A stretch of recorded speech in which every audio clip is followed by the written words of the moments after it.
iliyotokea Momba tarehe 19 mwezi wa 4 mwaka 2025 katika baraza la umoja wa vijana wa Chama cha Mapinduzi wilaya ya Momba. Ndugu zangu, chama chetu kinaongozwa kwa utaratibu. Chama cha Mapinduzi kimeendelea kuwa bora, kimeendelea kuwa imara, kimeendelea kuwa na mvuto kwa watu wengi kwa sababu kinapita kwenye utaratibu.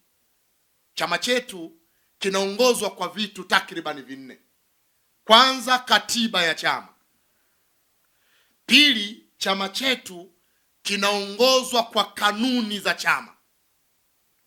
Tatu, kinaongozwa kwa miongozo mbalimbali inayotolewa na viongozi wa chama. 4, utamaduni.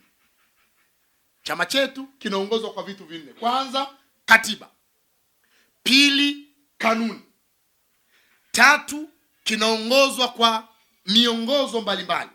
Na 4, chama chetu kinaongozwa kwa utamaduni. Hii ndiyo miongozo ya chama chetu 4. Na ndiyo maana unaona kadhia yoyote ikitokea kupitia miongozo hii, tukija kwenye kanuni, mnaona hapa tuna kanuni ya itifaki. Hii ni kanuni ya itifaki ya umoja wa vijana. Chama chetu hakijaacha kitu.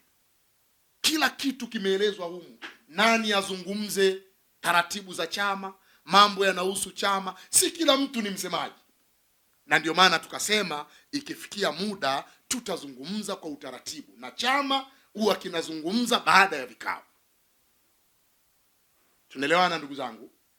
Kwa hiyo kwa mujibu wa kanuni ya umoja wa vijana hii hapa ya mwaka 1977 toleo la mwaka 2022 linalitaja baraza la umoja wa vijana la wilaya kama kikao kikubwa cha pili cha jumuiya katika ngazi ya wilaya. Na hilo limetajwa na kwenye ibara ya 59 ibara ndogo ya kwanza ikataja wajumbe wa hilo baraza la umoja wa vijana wa Chama cha Mapinduzi wilaya. Pamoja na hayo, kwenye ibara ya 59(3) ya kanuni hii imesema chama chetu kinaongozwa na vitu 4. Katiba hii hapa ndio katiba ya Chama cha Mapinduzi. Lakini kanuni, moja ya kanuni ni hii hapa, kanuni ya umoja wa vijana. Lakini tuna kanuni ya uteuzi wa wagombea uongozi katika vyombo vya dola. Mwaka huu tuna uchaguzi. Uchaguzi wa mwaka huu unaongozwa na kanuni hizi ndani ya chama. Lakini pia tuna kanuni hii, mwongozo wa itifaki. Zote hizi ni kanuni za ndani ya chama. Lakini pia tuna kanuni za uongozi na maadili. Hizi hapa, kwamba mtu akimisbehave anatakiwa aadhibiwe, anaadhibiwa kwa kosa lipi, adhabu zikoje, wapi, ni hapa. Lakini pia tunazo kanuni za uchaguzi wa Chama cha Mapinduzi. Kwa hiyo hizi ni kanuni. Kwa hiyo tumesema tunaongozwa na katiba, lakini pili kanuni hizi zote nilizozionyesha kanuni. Kwa hiyo hata hii ya umoja wa vijana ni kanuni. Kwa hiyo ukisoma kanuni hii, ibara ya 59(3) inamtaja mwenyekiti wa UVCCM wa wilaya kwamba atakuwa na mamlaka ya kuendesha baraza la wilaya. Asipokuwepo, wajumbe wa baraza watamchagua mtu yeyote katika wao wanayemtaka. Sasa huu ni utaratibu, nimependa nianze nao ili muweze kuuelewa. Lakini siku ya tarehe 19 ya mwezi wa 4 mwaka 2025 usiku wake, kwa ambao hatukuwepo, tulishuhudia yale yaliyotokea katika lile baraza la umoja wa vijana wa Chama cha Mapinduzi wilaya ya Momba la kumzuia mheshimiwa mbunge wa jimbo la Momba, Mheshimiwa Condestas Chalwe kuingia kwenye lile baraza. Kila mwenye macho aliona, na waandishi wa habari mliona.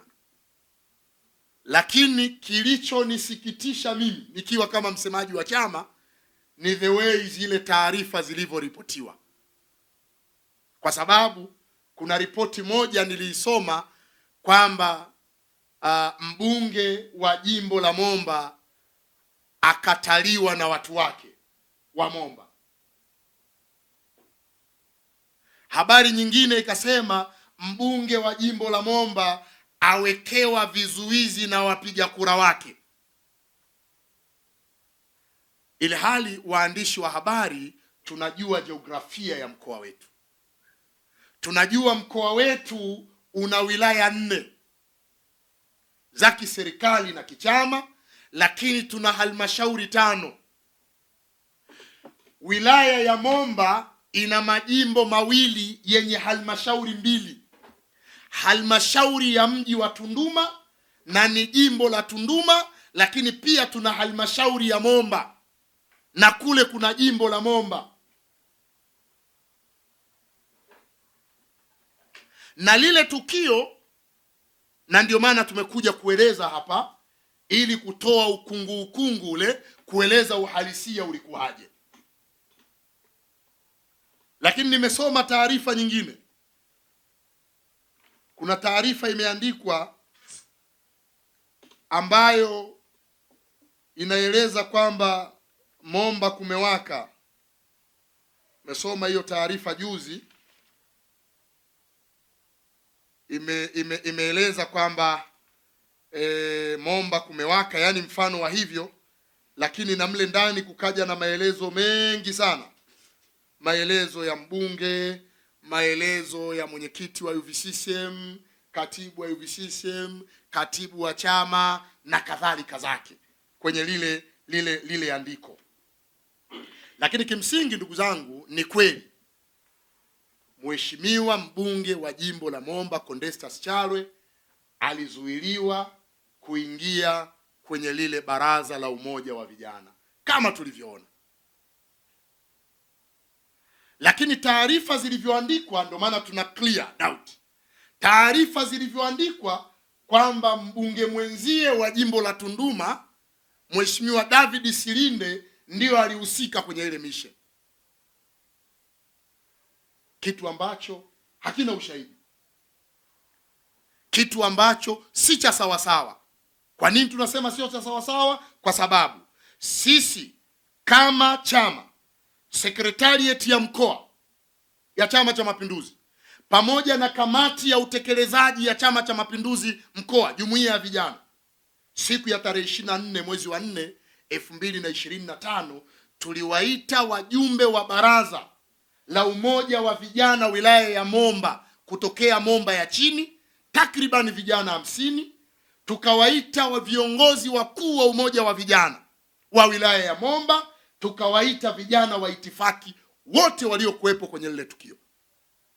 Tulifanya nao kikao kuanzia saa 4 asubuhi mpaka saa 4 za usiku. Tukachunguza mengi, tukajadiliana nao mengi. Baadhi ya mambo tukajiridhisha, lakini mengine yalikuwa si sahihi kama yanavyoripotiwa. Vijana wa itifaki, tukianzia na nukta hiyo, maagizo waliopewa kwamba mtu yeyote asiye na kitambulisho asiingie kwenye lile baraza, kwa sababu kwa mujibu wa kanuni ukisoma, mbunge sio mjumbe wa baraza. Mbunge akienda kwenye baraza anakwenda kwa mwaliko. Ndiyo maana hata Silinde alikuwa ni mgeni rasmi. Baada ya kumaliza shughuli yake aliondoka, baraza linaanza sasa kikao, wao hawatakiwi kuwepo kwa sababu sio wajumbe. Kwa hiyo mtu anatakiwa awe na kitambulisho. Kwa hiyo aliambiwa mtu asiye na kitambulisho asiingie. Lakini unfortunately mbunge wa jimbo la Momba alikuwa na barua ya mwaliko. Mnaona contradiction hapo? Yaani yeye kama mheshimiwa mbunge, kwanza ni mjumbe wa kamati ya siasa ya wilaya, kikao kikubwa kuliko lile baraza. Lakini pili, pamoja na kwamba sio mjumbe, alikuwa na barua ya mwaliko wa kuhudhuria kwenye ile function.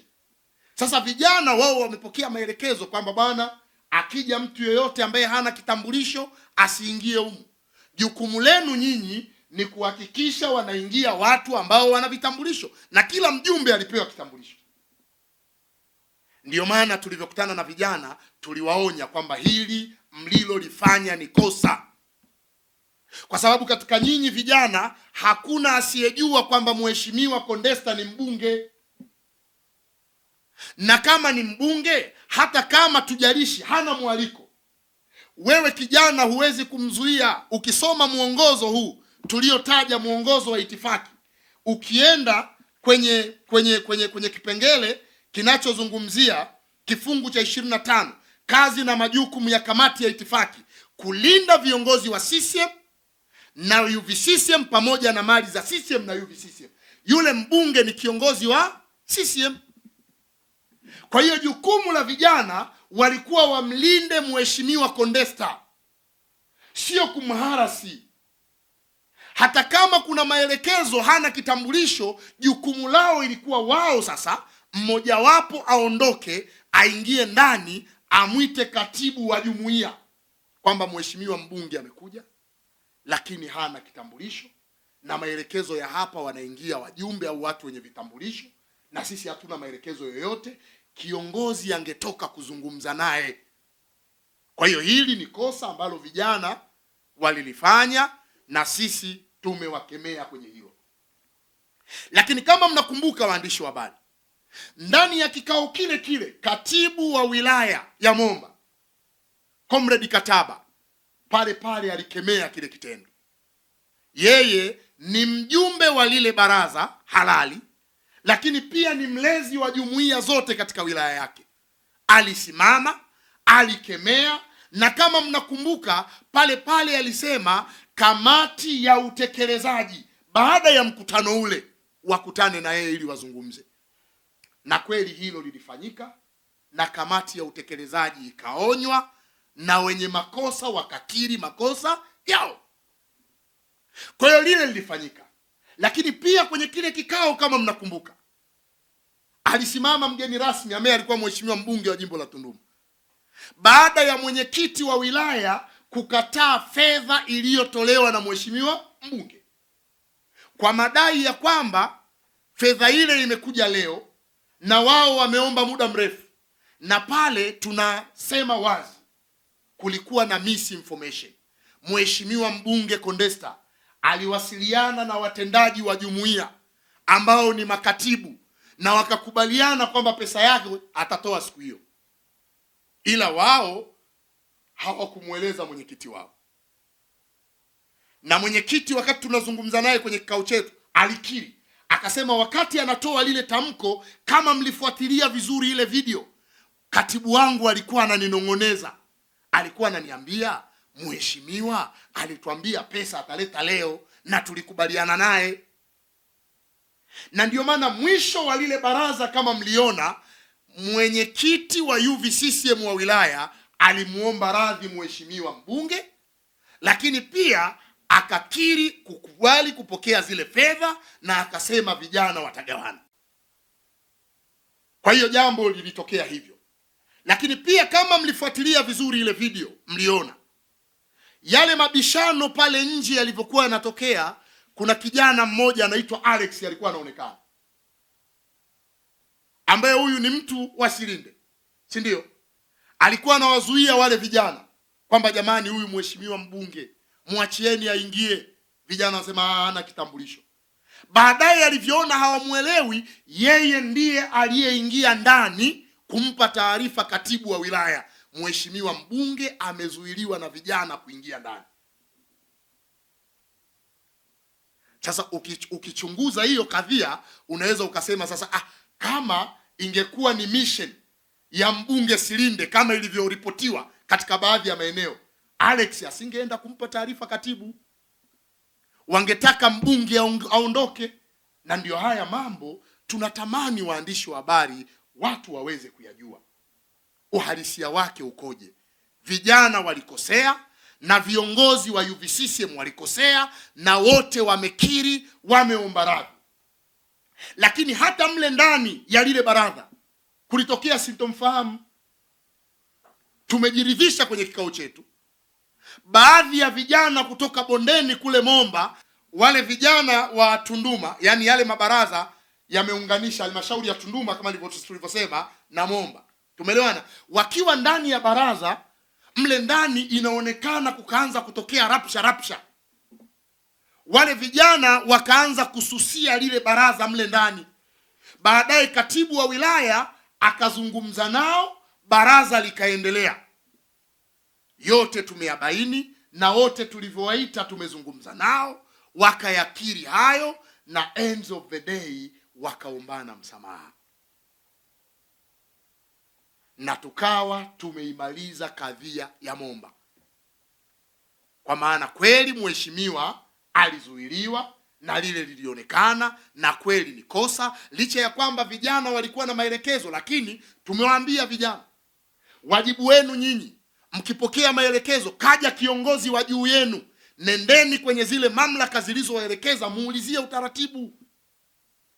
Leo mmemzuia mheshimiwa mbunge, kesho mtamzuia katibu wa mkoa na mfano wa vitu kama hivyo. Kwa hiyo vijana wametuelewa na vijana wameshikana mkono na vijana wameombana radhi. Lakini katika mambo ambayo pia tulibaini kwenye lile, kwa nini yametokea yale, kwanza ni hiyo jiografia tuliyosema. Vijana wakasema wanataka sasa mabaraza yote kuanzia sasa yafanyikie makao makuu ya wilaya ambayo ni Chitete. Tukaona jambo hilo halina shida. Lakini jambo la pili ambalo vijana walidai kwenye kikao chetu cha tarehe 24, kwamba kuwe na mchanganyiko katika vijana wa itifaki. Wale vijana wa itifaki wote ni kutokea Tunduma, na wakajenga hoja za msingi kwamba laiti kama na sisi tungekuwepo kwenye wale vijana wa itifaki, mbunge wetu tusingekubali azuiliwe. Tungesema hapana, huyu ni mbunge wetu, au mmoja wetu angeenda kuuliza utaratibu. Tukaona hili ni jambo la msingi sana. Tukaelekeza pamoja na kamati ya utekelezaji ya mkoa, ikatoa maelekezo wilayani kwamba tuhakikishe tuna combine kwenye hii itifaki ya wilaya, wasipatikane watu kutoka sehemu moja. Lakini pia vijana wakasema kwamba wanahitaji lile baraza linavyoandaliwa liwe jumuishi. Maana yake majimbo yote yahusishwe, wachukuliwe wajumbe kutoka kule na wajumbe Tunduma, wajadili budget na kila kitu. Tukamwambia hilo haliwezekani, kwa sababu ni swala la kikanuni. Linaloandaa baraza la wilaya ni kamati ya utekelezaji ya wilaya yenye wajumbe 8. Sasa huwezi kuvunja kanuni kwa sababu ya utashi. Kwa hiyo yale yaliyowezekana tulikubaliana, yale yaliyoshindikana tuliwaambia yameshindikana, lakini mwisho wa siku vijana waliombana radhi na mambo yakawa yameisha. Kwa hiyo sisi kama chama tunakemea, yani tunaungana na katibu wa chama wa wilaya aliyekemea lile tukio pale, na sisi kama chama tumekemea tulivyokuwa nao, na leo tunarudia kukemea tena kwamba pia na sisi hatukufurahishwa na jambo hilo, na tunatamani, tunapenda jambo hilo lisijitokeze tena. Na midhali tumeufunga ukurasa huu na vijana wameelewana, tunaamini kwamba mgogoro huu umeisha. Wameshikana mkono, chama sasa ni kimoja, jumuiya ni moja, sasa hivi letu ni moja, kupambania goli la mwezi Oktoba kwenye uchaguzi mkuu wa rais, wa bunge na madiwani. Na kwenye hili niseme kama msemaji wa chama mkoa, mtu yeyote ndani ya Chama cha Mapinduzi atakayeliibua jambo hili, chama hakitakuwa na muhali na yeye, kwa sababu jambo limeisha na vijana wameelewana na tayari wamekuwa na nguvu moja, na waliokosea wamekiri makosa. Na siku zote ndugu zangu, moyo usiosamehe ni moyo dhaifu. Kwa hiyo watu wamekubaliana kusameheana na jambo limeisha. tunaamini jambo hili halitatokea, na sisi kama chama tunakemea na tunaomba jambo hili lisijirudie tena ndani ya mkoa wetu. Yaliyopita si ndwele, tugange yajayo. Kwenye suluhu yetu sisi kama chama, yote haya tuliangalia. Yote haya tuliangalia na kila mmoja tumemsema kwa wakati wake na kwa nafasi yake, kwa sababu hakuna mtu aliye juu ya sheria. Huo ndio ukweli. Ingawa mkiangalia ile video vizuri kwenye kikao chetu, si tulienda mbali kidogo. Kwenye lile tukio, mheshimiwa mbunge ndo alianza kufanyiwa kumwataki. Manake ukiangalia wakati mheshimiwa mbunge anakwenda, kijana alinyosha mkono kumzuia. Ile video mliona vizuri nadhani. Na maelezo ya mheshimiwa mbunge anasema ule mzuio wa kijana ulienda kukamata ziwa lake. Si mnaelewa vizuri? Sasa hayo ni mambo ambayo kwenye masuala ya suluhu kuyathibitisha yanahitaji intelijensia hali ya juu sana. Sasa na yeye alilalamika kwamba amefanyiwa kitendo cha udhalilishaji. Kwa lakini sasa alivyorudi mara ya pili, kwa sababu hata yule kijana aliyemzuia sio aliyepigwa kibao. Ukiangalia ile video, aliyepigwa kibao ni mwingine, kuona kwamba alikuwa tayari frustrated. Lakini yote ni makosa. Kitendo cha kijana kuzuia ilikuwa ni kosa, iwe kazuia kwa mkono kweli ulifika kwenye ziwa au haukufika, na kitendo cha mheshimiwa mbunge kupiga kofi pia ni kosa. Kwa hiyo yote sisi hatuwezi kuyanyamazia na wala hatuwezi kuona yako sawa. Tunaelewana wazee? Yote ni makosa kama yalivyo makosa mengine, kwa sababu ukitendewa kosa haina maana wewe ulipize kwa kutenda kosa tena. Kwa hiyo yeye ilikuwa avumilie, na hapa ndo tuna ile kitu inaitwa political resilience, sio ustahimilivu wa kisiasa. Ukisoma kanuni zetu hizi za maadili zimetaja adhabu ya kwanza ni onyo, inakuja onyo kali, inakuja karipio, inakuja kuvuliwa haki ya kugombea na mfano wa vitu kama hivi. Sasa adhabu hizi zimewekewa pia utaratibu. Ziko adhabu ikitolewa unaita media, mfano adhabu ya karipio. Mnafahamu vizuri?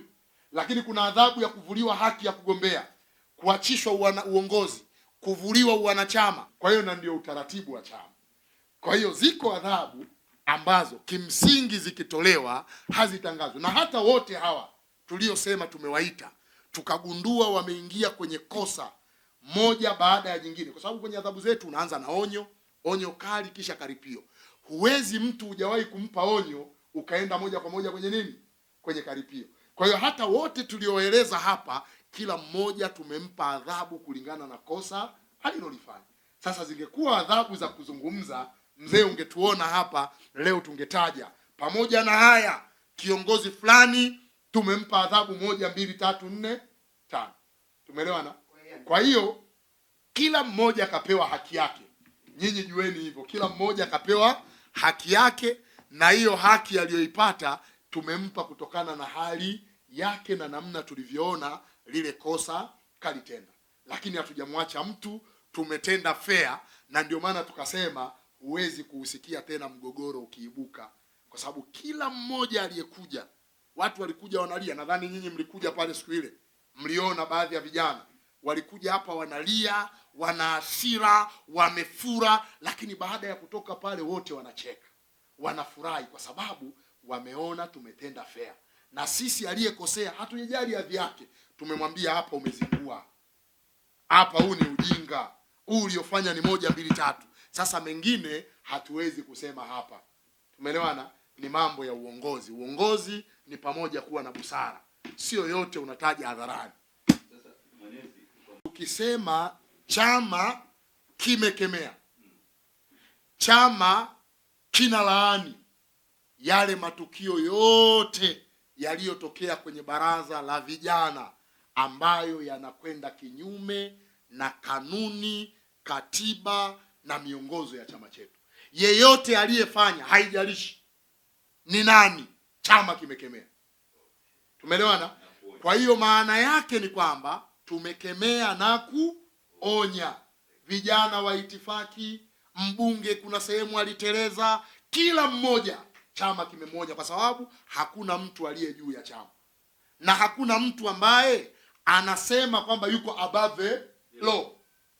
No one is above the law, si ndio? Hakuna mtu ambaye yuko juu ya sheria. Kwa hiyo kila aliyekosea chama kimemwonya, na kwa mheshimiwa mbunge kosa lake kwenye hili ni kile kitendo cha kumpiga kofi kijana wa itifaki, lakini maeneo mengine yote yeye ndo alifanyiwa ndivyo sivyo. Lakini pia tunashukuru aliendelea kustahamili, si ndio? Aliendelea kuvumilia, ingawa kama tulivyosema hatuwezi kufumbia macho vitendo kama hivi.